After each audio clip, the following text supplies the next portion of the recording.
नमस्कार, स्वदेश न्यूज देख रहे हैं आप। मैं हूं आपके साथ राखी और बात करेंगे यादव लैंड किसका। उत्तर प्रदेश विधानसभा चुनाव के तीसरे चरण का मतदान 20 फरवरी को होगा। इस दौर में कासगंज, एटा, हाथरस, मैनपुरी, फरोजाबाद, फर्रुखाबाद, कन्नौज, कानपुर नगर, कानपुर देहात, औरैया, जालौन, हमीरपुर, महोबा, झांसी, ललितपुर और इटावा में मतदान होगा। इनमें से इटावा, औरैया, फिरोजाबाद, मैनपुरी, एटा, कन्नौज, कासगंज और फर्रुखाबाद को समाजवादी पार्टी का गढ़ माना जाता है, जिसे यादव लैंड भी कहा जाता है। सपा के इस गढ़ में कैसा दिख रहा है मुकाबला, इसी पर हम चर्चा करेंगे। लेकिन आपको बता दें कि सपा के गढ़ माने जाने वाले इन 8 जिलों में विधानसभा की कुल 28 सीटें हैं। साल 2017 के चुनाव में बीजेपी ने इनमें से 22 सीटों पर अपना परचम लहराया था। समाजवादी पार्टी केवल 6 सीटें ही जीत पाई थी। इसे सपा का गढ़ इसलिए भी कहा जाता है कि इन 28 में से करीब 20 सीटें ऐसी हैं जहां यादव और मुस्लिम मतदाताओं की आबादी करीब 40% है। इन दो वर्गों को सपा का आधार वोट बैंक माना जाता है। इसे इस तरह से भी समझ सकते हैं कि 2012 में सपा के जो 26 उम्मीदवार जीते थे, उनमें से 10 यादव के थे। वहीं 2017 में सपा ने जो 6 सीटें जीती, उनमें से 4 यादव और 2 अनुसूचित जाति के थे। तो यादव के बाद इन जिलों में सबसे बड़ी आबादी शाक्य और लोध की भी मानी जाती है। तो बीजेपी ने 2017 में जो 22 सीटें जीती, उनमें 3 शाक्य, 3 लोध और 3 ब्राह्मण और 4 राजपूत थे। और इससे पहले 2012 के चुनाव में यादव लैंड में सपा का लाल झंडा लहराया था। उसने 28 में से 26 सीटों पर कब्जा जमाया था और बीजेपी और बसपा के खाते में केवल एक-एक सीट आई थी।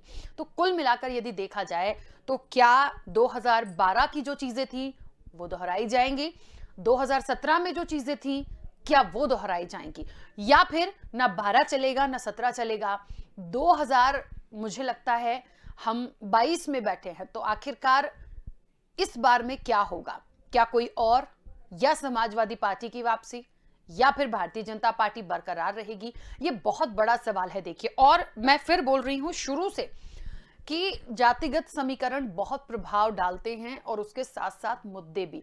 जिन सीटों पर तीसरे चरण में मतदान होना है, वहां पर जातिगत समीकरण के हिसाब से देखें तो निश्चित तौर पर यदि हम यादव लैंड कह रहे हैं, क्योंकि वहां का जो वोटर्स हैं वो उस आबादी के हैं, प्लस मुस्लिम्स, और सपा का गढ़ माना ही जाता है। यदि कहा जाता है कि सपा को बहुत ज्यादा वहां से फायदा हुआ है, तो निश्चित तौर पर इस बार यदि बदलाव होता है तो क्यों, ये एक बड़ी वजह होगी। विस्तार से चर्चा करेंगे। आखिर किसको कितनी सीटें मिल सकती हैं, ये तो जनता जनार्दन जब तय करेगी तभी उसके बाद पता चलेगा। लेकिन फिलहाल जो आंकड़े हैं, जो गणित है, जो मुद्दे हैं, वो क्या दिखा रहे हैं, उस पर चर्चा को आगे बढ़ाएंगे। मेहमान जुड़े हुए हैं। सबसे पहले मैं आपका परिचय करा दूं। भारतीय जनता पार्टी का पक्ष रखने के लिए कन्हैया पासवान जी हमारे साथ जुड़े हैं। कन्हैया जी, बहुत स्वागत चर्चा में जुड़ने के लिए। कांग्रेस का पक्ष रखने के लिए सृष्टि कश्यप सिंह हमारे साथ जुड़ी हैं। सृष्टि जी, आपका भी बहुत स्वागत है। और सपा का पक्ष रखने के लिए कपिल मुनि यादव हमारे साथ जुड़े हैं। कपिल जी, आपका भी बहुत स्वागत है। चर्चा की शुरुआत मैं सबसे पहले कपिल जी आपसे करना चाहती हूं, और इसलिए भी क्योंकि जिन सीटों पर तीसरे चरण का मतदान होना है, सपा का गढ़ माना जाता है। क्या लग रहा है, समाजवादी पार्टी अपने इस गढ़ को बचा पाएगी या फिर कुछ बदलाव होता दिख रहा है? राखी जी, सबसे पहले तो आपको बहुत बहुत धन्यवाद। आज इतने साथी मेरे पैनल बैठे हैं, सबको भी धन्यवाद। सवाल गढ़ बचाने का जो है, तो गढ़ हमारा ऑलरेडी बचा हुआ है। ये ठीक है कि पिछले 2017 के चुनाव में पार्टी का कुछ अंतर कलह था, घरेलू मसले थे, जिनको भारतीय जनता पार्टी बिल्कुल बहुत व्यापक तरीके से लोगों में भ्रम फैलाने में कामयाब रही, और हम जनता को समझाते रहे, लेकिन वो जनता को बहकाने में कामयाब रही। और इस बार जो यादव गढ़ कहा जाता है, ये प्लस पॉइंट है ही। उसके अलावा जो सबसे बड़ा मुद्दा है कि समाजवादी पार्टी जनता के मुद्दों को लेकर के जनता के बीच में जा रही है। तो इस बार का जो चुनाव होना है, वो गढ़ को छोड़ दिया जाए तो मुद्दों पर होना है, क्योंकि वो केवल यादव लैंड है। लेकिन इसके पहले जाट लैंड था, फिर मध्य यूपी आपका आएगा, फिर पूर्वांचल आएगा। तो यहाँ पे तो कोई यादव लैंड नहीं है, कोई सपा का गढ़ नहीं। लेकिन जो मुद्दे हैं, जनता के जो मूलभूत मुद्दे हैं, जो आज जनता के सामने जो सवाल हैं, उन सवालों को, उन मुद्दों को लेकर के जो पार्टी आ रही है, वोट उन पे पड़ना है। क्योंकि उत्तर प्रदेश की जनता बहुत ही समझदार है। मैं आपके माध्यम से इस पूरे प्रदेश की जनता को बहुत धन्यवाद दूंगा। उन्होंने 2007 में बसपा को क्लियर मैंडेट दिया, 2012 में समाजवादी पार्टी को दिया, और 2017 में भारतीय जनता पार्टी को दिया। तो जनता ये मूल्यांकन करेगी कि हमने 3 बार इन पार्टियों को मौका दिया, हमारे मुद्दे को किसने टच किया, हमारे मुद्दे को किसकी कथनी और करनी में अंतर नहीं रहा है। तो निश्चित तौर पर जब जनता इसका मूल्यांकन करेगी तो वो पाएगी कि तीनों में उससे बेहतर अगर प्रशासन कोई चलाया, जनता के मुद्दों को लेकर के चला, जनता के लिए जो उनकी सुविधाएं थी उसको ध्यान में रखा गया, आम जनता के मुद्दों को जो टच करने वाली कोई पार्टी है तो समाजवादी पार्टी है। और समाजवादी पार्टी के कथनी और करनी में कोई अंतर नहीं है, क्योंकि समाजवादी पार्टी ने 2012 में जितनी योजनाएं, जितना घोषणा किया था अपने एजेंडे में, उसको पूरा किया।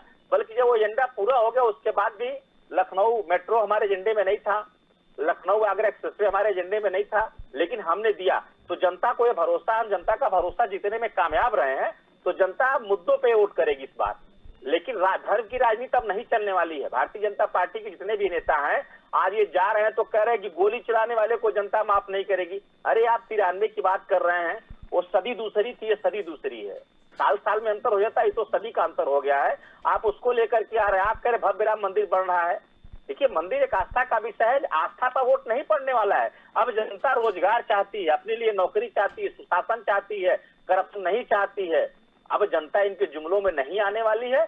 और जो यादव लैंड के साथ साथ जो हमारे मुद्दे हैं वो जनता से जुड़े हुए मुद्दे हैं, हम जनता के जुड़े मुद्दे उनके बीच में लेके जा रहे हैं। इसलिए हमें पूरा भरोसा है कि 2012 में जो हम 26 सीट जीते थे, इस बार वहां पे हम क्लीन स्वीप करने जा रहे हैं। ठीक है, चलिए, मुझे ऐसा लगता है कि निश्चित तौर पर अब ये जनता जनार्दन के हाथ में है कि क्या होना है। लेकिन जो आंकड़े सीटों के 2012 और 2017 के हैं, अच्छा आकलन था और अच्छी सीटें थी। मुझे लगता है जनता जनार्दन एक बहुमत जब देती है तो कहते हैं ना कि वो जैसे ऊपर वाला देता है छप्पर फाड़ के किसी को मिल जाए, तो जनता की वोटिंग भी ऐसी होती है कि यदि मान में ठान लिया है कि हमें इसे चुनना है तो वोट भी वैसे ही छप्पर फाड़ के ही बरसते हैं। फिर खैर, ठीकते हैं, जनता क्या करेगी ये हम देखेंगे। कन्हैया जी, भारतीय जनता पार्टी की यदि मैं बात करूं तो 2017 में 22 सीटों पर अपना परचम लहराया था। अच्छी सीटें थी, बढ़िया है। लेकिन 2012 में थोड़ा और पहले चली जाऊं तो समाजवादी पार्टी एक तरफा जीत लेकर चली थी। ऐसे में क्या लग रहा है, क्योंकि समाजवादी पार्टी का ये गढ़ भी माना जाता है, यादव लैंड कहा ही जाता है, कितना भेद पाएगी भारतीय जनता पार्टी?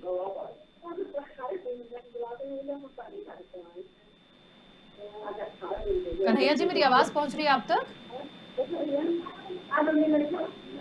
चलिए, कन्हैया जी से शायद मेरी आवाज उन तक नहीं पहुंच रही है। सृष्टि जी हमारे साथ जुड़ी हैं। सृष्टि जी, 2012 भी देखें, 2017 भी देखें, मुझे लगता है समाजवादी पार्टी और बीजेपी यही दोनों चलते आए हैं। ऐसे में क्या माना जाए कि तीसरे चरण का जो मतदान होना है, जिन सीटों पर होना है, कांग्रेस वहां से किस वजह से गेन कर पाएगी और कुछ मिलेगा भी या नहीं? क्या उम्मीदें हैं? राष्ट्रीय से अभी तो तीसरे चरण का मतदान होना है और जहाँ पे होना है, हमारे जो आज हम जाटलैंड की बात कर रहे हैं, तो जाटलैंड में हमारे मोस्टली वहाँ किसान भाई हैं जो किसानी करते हैं, जिनको अफेक्ट पड़ता है गवर्नमेंट की नीतियों से। और हम मानते हैं कि अभी तक बीजेपी की सरकार रही है वहाँ पे, उसके पहले समाजवादी थी, उसके पहले बहुजन समाजवादी थी। लेकिन इस बार इस सरकार की जितनी गलत नीतियां रही हैं उसके खिलाफ अगर किसी ने शुरू से आवाज उठाई है तो वो कांग्रेस पार्टी ने उठाई है। किसान आंदोलन की शुरुआत हमारे पंजाब से हुई, राहुल गांधी जी ने वहाँ ट्रैक्टर चला के समर्थन दिया अपना, तो हमने किसानों की आवाज उठाई, उनके हक के लिए हम खड़े रहे। लखीमपुर की हम घटना लें या फिर हम दिल्ली के बॉर्डर की अगर हम बात करें, तो और हमारा जो उन्नति विधान है उसमें हमने किसानों की ही बात की है, उनकी आय की बात की है, उनके ऋण को माफ करने की बात की है। तो ये सारी जितनी हमारी बातें हैं ये हमारे किसान भाइयों तक पहुंचेगी, हमारे जाट भाइयों तक पहुंचेगी। और इस चुनाव में जो नतीजे आएंगे हमारे कांग्रेस पार्टी के, वो सबके लिए चौंकाने वाले होंगे। बिकॉज एक मीडिया में परसेप्शन क्रिएट कर दिया गया है कि the fight is only between Samajwadi and BJP, जो कि नहीं है। इसमें कांग्रेस को आप जो रिजल्ट होगा वो हम सब देखेंगे and will be very surprising, क्योंकि आज उत्तर प्रदेश की जनता को जो है वो बदलाव चाहिए। उत्तर प्रदेश की जनता को विकास के मुद्दों पे वोट देना है। उनको बेरोजगारी उन्होंने झेली है, यहाँ पे उन्होंने रोजगार अपना खोया है, उनको स्वास्थ्य सेवाएं नहीं मिली है, उनकी शिक्षा के साथ खिलवाड़ किया गया है। तो ये सारी जितनी भी बातें हैं, इन सबका सोल्यूशन, एक परिवर्तन, एक विकास के रास्ते पे ले जाने की स्वच्छ राजनीति किसी ने की है, वो कांग्रेस पार्टी ने की है और हमें जनता का समर्थन जरूर मिलेगा। ठीक है सृष्टि जी, जिन सीटों पर इलेक्शन होना है उन सीटों पर यदि हम देखें तो सबसे ज्यादा मुस्लिम प्लस यादव ज्यादा हैं और इसीलिए शायद इनको सपा का गढ़ भी कहा जाता है, क्योंकि एक अच्छा खासा वोटिंग स्कोर कर पाती है सपा यहाँ से। तो कांग्रेस को कितनी उम्मीदें हैं? मैं आपसे यदि एक सीटों का आकलन पूछूं, कितनी उम्मीद आप कर पा रही हैं 28 सीटों में से? देखिए 28 सीटें हैं, उसमें जनता चुनेगी कि उसे किसे जिताना है। क्योंकि कांग्रेस पार्टी ने जिन मुद्दों पे अपने प्रत्याशी में 28 सीटों से उतारे हैं, वो दलित से जुड़े हुए मुद्दे हैं। और अगर हम बात करते हैं कि अगर वो मुस्लिम हो, जहाँ पे अगर हमारे यादव भाई है, वो उनका वोट बैंक है, तो हमें आज ये भी देखना है कि आज उत्तर प्रदेश में ओबीसी और दलित के और मुस्लिम के खिलाफ जो अत्याचार होता है, पूरे देश में 25% का केसेस है। तो इन सबसे बाहर निकल के कांग्रेस पार्टी ने उनके उत्थान की जो बात की है, सबको साथ लेके चलने की बात की है। तो एक डिसाइसिव यहाँ पे चल रही थी अभी तक राजनीति 80 करने की, लोगों को बांटने की, चीजें करने की, उससे अलग हटके 100% की जो बात की है, उससे हमें जरूर यहाँ फायदा मिलेगा। 28 सीटें में जनता चुनेगी, उसे उसके ऊपर है कि किसको चुनना है। ठीक है, चलिए मैं वापस आती हूँ। कन्हैया जी, मेरी आवाज पहुंच रही है आप तक? जी जी जी। कन्हैया जी, जिन सीटों पर अब चुनाव होना है तीसरे चरण में, 28 सीटों की यदि हम बात करें, 2017 में भारतीय जनता पार्टी 22 सीटें जीती थी, लेकिन एक जातिगत समीकरण के हिसाब से भी देखें तो यादव लैंड कहा जाता है, यादव प्लस मुस्लिम। क्या लग रहा है कितना भेद पाएंगे? अब तीसरे चरण के चुनाव में हम कम से कम 40 से 45 सीट हमको मिल रहा है। और जो कांग्रेस के नेता कह रहे हैं, प्रवक्ता कह रहे हैं कि हमको 28 सीट मिलेगी, उनको तो कोई डूबती जहाज पे कोई बैठेगा नहीं। कन्हैया जी, और जहाँ 8 जिलों की 28 तो विधानसभा सीटें हैं, 40 कहां से आएंगी? कितना सीटें हैं? कन्हैया जी, मेरी आवाज स्पष्ट पहुंच रही है? जी जी, बताइए बताइए, अब से बताइए, नहीं सुन। हम तीसरे चरण में जिन जिन सीटों पर मतदान होना है, वो 8 जिलों की 28 विधानसभा सीटें हैं। 28 में से कितनी आएंगी? आप तो 40 बोल रहे हैं। नहीं नहीं, हमको ये भी नहीं पता कि कितनी सीट पर चुनाव होना है अभी। हाँ, एक बात जान ली, वहाँ से कम 20 से 25 सीट हमको मिलेगा। चलिए, कहते हैं समाजवादी पार्टी का गढ़ है वो, उसको भेद पाना इतना आसान नहीं होगा। अब ऐसा कोई समाजवादी पार्टी का अब गढ़ खत्म हो गया, पहले जो गढ़ था वो था, लेकिन अब जनता जो है जान चुकी है, प्रशासन और भय मुक्त सरकार चाहती है, और न कोई यादव न कोई मुस्लिम, सबका साथ सबका विकास। भाजपा ने सबके लिए काम किया है, इसलिए उसको कम से कम 20 सीट मिलेगी, 20 से 25 सीट। अच्छा, कुछ कह रही है सृष्टि जी, बोलिए। जी जी, कन्हैया जी से पूछेगा उन्हें वोट देगा कौन अभी तीसरे चरण में। यहाँ पे उन्हें हमारे युवा वोट देंगे जो आज 4 करोड़ बेरोजगार रहते हैं उत्तर प्रदेश में, या हमारे किसान वोट देंगे जिनकी हत्या की है इनके मंत्री पुत्र ने, जो उन्होंने शहादत दी है बॉर्डर पे बैठ के 1 साल से, या फिर हमारी महिलाएं देंगी जो 1100 रुपए का गैस सिलेंडर खरीद रही है और 250 रुपए का सरसों का तेल खरीद रही है। तो इन्हें वोट देगा कौन? व्यापारी देंगे जिनका 60 लाख यहाँ पे छोटे व्यापार बंद हुए हैं। तो इन्हें मैं यही जानना चाहती हूँ कन्हैया जी से, पहले सीट का तो आकलन है नहीं, लेकिन उन्हें वोट देगा कौन? युवा देंगे, बेरोजगार युवा, हमारी असुरक्षित महिला, हमारे आपसे अत्याचार से त्रस्त हमारे किसान, कौन देगा आपको वोट? कन्हैया जी, आपने सुना होगा, जवाब दीजिएगा। सृष्टि जी का सवाल है, कांग्रेस का पक्ष रख रही है। एक बात जान ले, आज तक जब से सरकार सत्ता में थी कांग्रेस की, तब तक 200, 150 रुपया, 300 रुपया पेंशन था। सरकार ने सीधे 500 से 1000 रुपये पेंशन कर दिया। गैस सिलेंडर की जहाँ बात थी, 500 रुपए का गैस सिलेंडर दिया आपने, 1100 रुपए कर दिया। हाँ, 1100 रुपया सिलेंडर। लेकिन ये हमारी बात सुनिए, कहने का मतलब है कांग्रेस के जमाने में कहीं भी गैस सिलेंडर मिलता नहीं था। लाठी खा करके जो है गैस सिलेंडर रात भर के लोग भीगते हुए रहते थे, लाइन लगाते थे, लेकिन कहीं भी सिलेंडर मिलने वाला नहीं था। सरकार ने सबके लिए काम किया है। जहाँ तक उत्तर प्रदेश की जनता सुन रही है अभी आपको, कितना झूठ बोलेंगे? अरे झूठ नहीं बोलना है, एकदम सत्य बोलना है। आपके जमाने में कहीं कुछ नहीं था, किसान यूरिया के लिए, खाद के लिए, डाई के लिए, हर चीज। लेकिन कहने का मतलब से भारतीय जनता पार्टी आई है, सबके लिए काम किया है और कहीं भेदभाव नहीं है। इसलिए चाहे मुस्लिम हो, चाहे यादव हो, चाहे जात से उठकर सब लोग भारतीय जनता पार्टी को वोट करेंगे। और योगी आदित्यनाथ महाराज जी के नेतृत्व में 300 पार, 300 पार मिलेगी। वो युवा भी आपको वोट करेंगे। चलिए, मुझे लगता है जनता को यदि फायदा मिला होगा, जो भी योजनाएं हैं, चाहे सपा की हो, चाहे बीजेपी की हो या अन्य दल की हो, यदि उसका फायदा उनको मिला होगा तो अच्छी वोटिंग होगी, अच्छा नतीजा हमको दिखेगा, पता चल जाएगा जनता के माइंड में क्या था। और नहीं तो फिर मुझे लगता है जनता इतनी समझदार हो चुकी है, उन्हें कोई मतलब नहीं है आपसी लड़ाई से, उन्हें सिर्फ उनके फायदे की चीज, उनसे जुड़ी योजनाओं का लाभ मिलना चाहिए। ठीक है, कपिल जी, मुझे यहाँ पर ये लग रहा था कि भारतीय जनता पार्टी का कॉन्फिडेंस जो है वो बहुत ज्यादा है, कि आप सोचिए कि 28 सीटों में से 40 जीत रहे हैं। वो अभी कह रहे थे कन्हैया जी, हो सकता है सुनने में उनको गड़बड़ हुई हो, लेकिन मुझे सुन के बड़ा आश्चर्य हुआ एकदम से कि 28 में से 40 आ रही है उनकी। सुनने में गड़बड़ नहीं है, सच्चाई ये है कि धरातल पे इनके पास कुछ नहीं है। जैसे दूसरे चरण का मतदान खत्म हुआ है, जो रुझान इनपुट मिले हैं उससे भारतीय जनता पार्टी पूरी तरह से बौखलाई, इनकी भाषा बदल गई है। आज इनके नेता आते हैं मंचों पे तो यह नहीं बताते हैं कि हमने 5 साल में क्या किया, आप और 5 साल में अगर अब मुझे मिलेगा तो मैं क्या करूंगा। ये सीधे आते हैं, ऐसी बात करेंगे जिससे वोटों का धुलकड़ हो। तो अब जनता इनके झांसे में आने वाली नहीं है और जनता ने इनको नकार दिया है। अभी आपने देखा है कि 20 तारीख को लखीमपुर में प्रधानमंत्री जी की सभा लगने वाली थी, लेकिन वहां पे इनपुट मिला कि वो वहां पे किसान आंदोलन करेंगे। उसका बहुत बुरा असर पड़ रहा है। जो अजय मिश्रा टेनी के लड़के आशीष मिश्रा को जेल से रिहा कर दिया गया है, तो डर के नाते प्रधानमंत्री जी की रैली कैंसिल करनी पड़ी। तो इतने घबराए हुए हैं, ये क्या बोल देंगे इसका इनको खुद अंदाजा नहीं है। हमें लगता है उसी अंदाजे से, उसी घबराहट में 28 सीट को 40 से दिला रहे थे। और अब ये कह रहे हैं जनता जो है कि मुद्दों पे इस बार वोट करेगी, और मुद्दे जो है समाजवादी पार्टी के पास है, भारतीय जनता के पास है। इनके पास, इनके आज राष्ट्रीय अध्यक्ष कहते हैं कि भव्य राम मंदिर बन रहा है। ठीक है, वो धर्म हमारे आस्था का विषय है, माननीय न्यायालय के आदेश पे बन रहा है, हम तो रोकने गए नहीं, ना आप चाह के भी बनवा पाए। तो सुप्रीम कोर्ट का संबंध हम सभी कर रहे हैं, उससे जनता का क्या लेना देना है।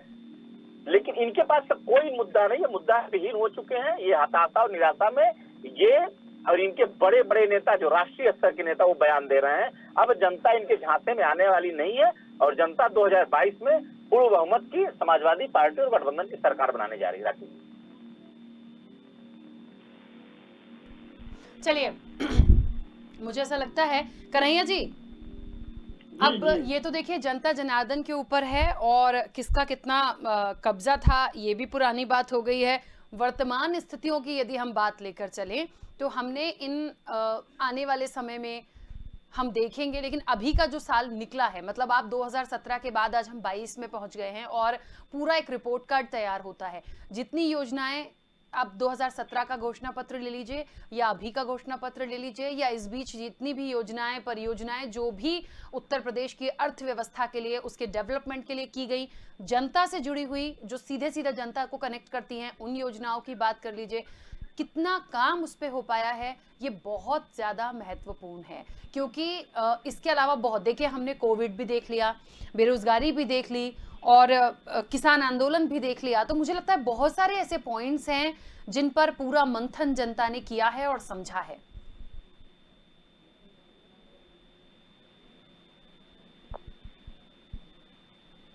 कन्हैया जी, मेरी आवाज पहुंच रही है? जी जी जी जी।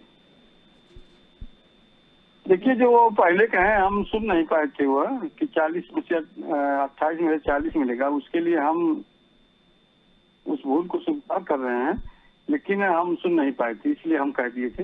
लेकिन कहने का मतलब है, जो सपा के नेता कह रहे हैं कि हम राम मंदिर के लिए कौन रोक रहा है। पहले बात तो कार सेवकों पर गोली चलाने वाले मुलायम समाजवादी पार्टी के लोग अब शर्मिंदा होकर कह रहे हैं कि हम भी मंदिर बनवाने में सहयोग करेंगे। लेकिन कहीं भी राम के नाम लेने में इनको बहुत कष्ट होता था। और जहां तक डेवलपमेंट की बात है, हर तरफ विकास हुआ है। जहां बिजली सोने पे आती थी और उठने से पहले चली जाती थी, और इनके जमाने में केवल 7-8 जिले थे, मैनपुरी, सैफई, आज रामपुर, ऐसे जिलों में 24 घंटा बिजली रहती थी। लेकिन हमारे जब से माननीय योगी आदित्यनाथ महाराज जी मुख्यमंत्री बने, भाजपा की सरकार बनी है, तब से 75 के 75 जिलों में 18 घंटा देहात में बिजली और शहरों में 22 से 24 घंटा बिजली रहती है। यह लोग केवल कहते हैं, करते कुछ नहीं है। जनता सब जान चुकी है और जनता केवल विकास के नाम पर वोट देगी। इनके पास कुछ कहने के लिए कुछ भी नहीं है, सृष्टि जी आ रही हूँ। केवल यह झूठ बोलते हैं, केवल एक ही मुद्दा है इनके पास, झूठ बोलना। देखिए, मुझे ऐसा लगता है ये बिजली की बात तो सब लोग कर रहे हैं। बिजली आम आदमी पार्टी भी देने लगी, भारतीय जनता पार्टी भी देखने लगी, समाजवादी पार्टी भी देने लगी। तो ठीक है, अच्छा है, आप करिए, जितना आप विकास करेंगे, जितनी आप जनता से जुड़ी चीजें देंगे, बहुत अच्छी बात है। लेकिन सब लोग एक जैसे ही करने लगेंगे तो फिर डिफरेंस क्या है? मुझे लगता है सब लोग एक जैसी चीज करेंगे तो जनता फिर किसको वोट करेगी? क्योंकि इनके जमाने में बिजली मिलती थी कहाँ? जो ये कह रहे हैं हम 300 यूनिट फ्री बिजली देंगे, जब बिजली देते नहीं थे ये, तो बिजली कहाँ फ्री देंगे ये? हम तो डेवलप की बात करते ही हैं, हम तो काबिल विकास की बात कर ही रहे हैं। जहाँ देखिए कहाँ विकास की बात हो रही है, कहाँ नहीं विकास हो रहा है, चाहे रोड के मामले में, बिजली के मामले में, और चाहे पूरे 75 के 75 जिले में मेडिकल कॉलेज देने का काम योगी सरकार ने किया है। और जहाँ नहीं हुआ वहाँ वो भी होगा। ठीक, क्या कहा किए हैं? चलिए वापस आती हूँ। हाँ, सृष्टि जी कुछ कहना चाह रही हैं, बोलिए। राकेश जी, अभी मेरे भाजपा के साथी प्रवक्ता ने बोला कि तो विकास पे बात करेंगे, बिजली पे बात करेंगे। बिजली आज उत्तर प्रदेश में सबसे महंगी है, दैट इज अ फैक्ट। आज अगर हम कांग्रेस पार्टी यहाँ बिजली को कम करने की बात करते हैं, क्योंकि हमारे पास मौजूद है, पंजाब में सबसे सस्ती बिजली हम देते हैं। हम फ्रीबीज की नहीं बात करेंगे, हम आपको मुफ्त बिजली देंगे, जो भी सरकारी पैसे से ही आपको दिया जाए, तो आप ही टैक्स करते हैं। और अगर ये बात करते हैं विकास की, आज ऑल ओवर डेवलपमेंट इंडेक्स में उत्तर प्रदेश सबसे निचले पायदान पे है। तो किसका विकास हुआ है? 22 करोड़ की आबादी में 15 करोड़ की आबादी को यहाँ पे फ्री राशन पे डिपेंडेंट रहना पड़ता है, क्योंकि उनके पास रोजगार नहीं है। औसतन आय सबसे गरीब परिवार की यहाँ पे 1065 मासिक है। किसका विकास किया है?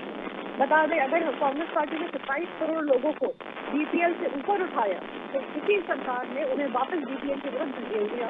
किसका विकास किया है आपने? जब देश की सबसे गरीब आबादी और गरीब होती गई कोविड काल में, और आपकी जब से सरकार आई है तब से, उसी वक्त देश की 20% सबसे अमीर परिवार की आय में 39% की वृद्धि कैसे हो गई? तो हम सब देख रहे हैं आपकी सूझबूझ की सरकार को, हम देख रहे हैं कि आपने कितना विकास किया है, क्योंकि जनता का नहीं किया। हमारे युवा आज बेरोजगार बैठे हैं, वो आपसे त्रस्त बैठे हैं, अपना हक मांगने पे उन्हें लाठी चार्ज मिलता है, उनका सर फोड़ा जाता है। हमारी माता बहनें असुरक्षित हैं उत्तर प्रदेश में। सबसे रिसेंट एग्जाम्पल उन्नाव पार्ट 2 है।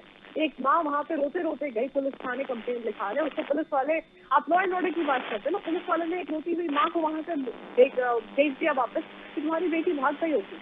उस बेटी को, बहन को ढूंढने के बजाय उस माँ को वहाँ से वापस मोड़ दिया कि तुम चली जाओ यहाँ से। उस बेटी की 2 महीने के बाद लाश मिलती है, गला तोड़ा हुआ, उसके साथ रेप किया हुआ। क्या जवाब देंगे आप इस पे? लॉ एंड ऑर्डर की बात करते हैं, यहाँ पे हमारे व्यापारियों के होटल रूम में तो जाके आप उनके ऊपर गोली चला के उनकी हत्या कर देते हैं।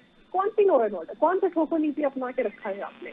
हर मोर्चे पे आप विफल रहे हैं, ये आपको एक्सेप्ट करना पड़ेगा, और उत्तर प्रदेश की जनता बहुत अच्छे से आपको जवाब देगी।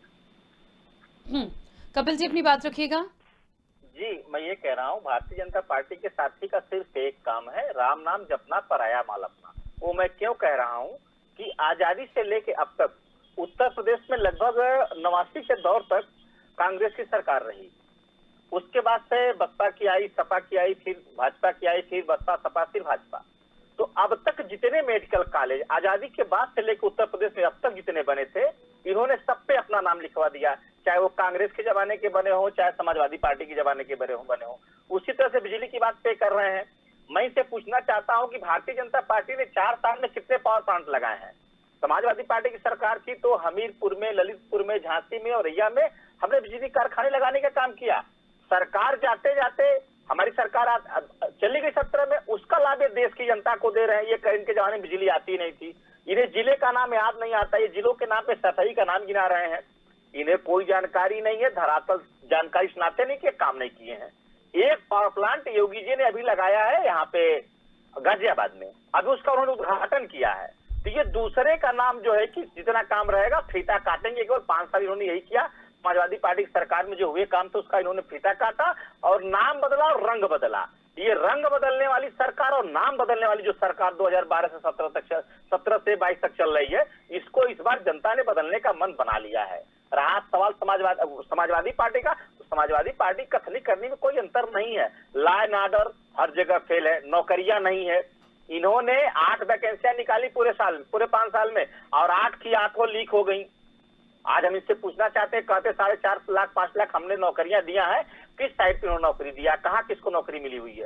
इनके सारे वादे और आंकड़े सारे झूठे हैं। भारतीय जनता पार्टी की जितनी भी नीतियां हैं वो केवल पेपर और टेलीविजन पे, इनका विजन पेपर और टेलीविजन है, जमीन पे कहीं आपको ढूंढने से भी नहीं मिलेगा। ये झूठ बोलने वाले की सरकार है, जुमलेबाजों की सरकार है और जनता समझ चुकी है। जनता जुमले पे वोट नहीं देने जा रही है, जनता मुद्दों पे वोट देने जा रही है और मुद्दों पे जब भी वोट पड़ेगा तो समाजवादी पार्टी की सरकार बनने जा रही है 2022। ठीक है, चलिए, क्योंकि समय की सीमा है मैं बीच में रुकूंगी। आप सभी मेहमानों का बहुत शुक्रिया इस चर्चा में जुड़ने के लिए। देखिए, सरकार किसकी बनेगी इसका निर्णय जनता जनार्दन करेगी, लेकिन एक बात है कि तीसरे चरण का मतदान भी जो होगा वो बहुत महत्वपूर्ण है, क्योंकि मैनपुरी की बात करें तो यहाँ से खुद अखिलेश यादव चुनावी मैदान में है करहल सीट से। तो निश्चित तौर पर जनता जनार्दन का क्या मन है, अभी तक का रिकॉर्ड उठाकर देखें तो सपा का गढ़ माना जाती है ये तमाम सीटें। तो वाकई में देखना दिलचस्प होगा कि क्या बदलाव होगा, नहीं होगा, या ऐसा ना हो कि ऐसा बदलाव हो कि कोई तीसरा ही बाजी मार रहा हो। तो ये सब कुछ देखिए नतीजों पर डिपेंड करता है, लेकिन फिलहाल जो चरण है वो बहुत महत्वपूर्ण होता दिख रहा है। चर्चा में इतना ही, दीजिए इजाजत, नमस्कार।